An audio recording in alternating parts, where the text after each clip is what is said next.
जिसका नाम फूटा घड़ा। एक गांव में श्याम नाम का किसान था। उसका एक छोटा सा खेत था।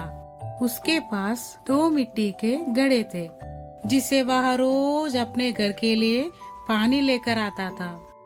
लेकिन उनमें से एक घड़ा फूट चुका था नदी से पानी लाने पर, जिसकी वजह से एक घड़ा भरा हुआ रहता था और दूसरा आधा ही भरा हुआ रहता था।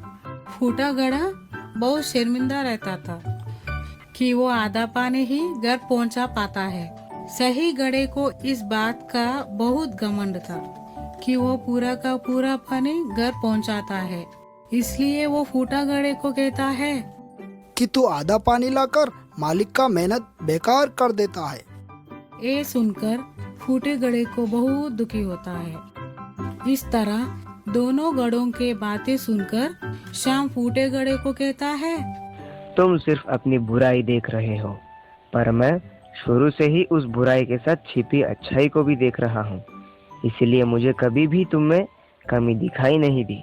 तुम्हें ऐसा क्यों लगता है कि तुम मेरे किसी काम के ही नहीं हो? जाने अनजाने में तुमने मेरी बहुत मदद की है। पर वो कैसे? हर रोज जब हम नदी से घर वापस आते हैं तो तुम्हारा आधा पानी उस जमीन पर गिरता है, जिससे वहाँ फूलों को उगने में मदद मिलता है। तो तुम कैसे कह सकते हो कि तुम मेरे किसी काम के ही नहीं हो? इन सब में आपकी मदद कैसे हुई?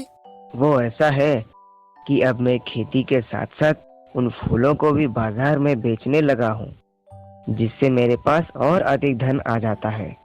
उस धन से मैं खेत के लिए ज्यादा और अच्छे बीज खरीद लेता हूँ।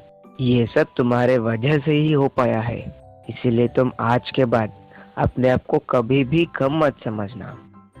सीख, हमें कभी भी किसी के हुनर का मजाक नहीं बनाना चाहिए, बल्कि उसकी अच्छाई को ढूंढकर उसे और निखरना चाहिए।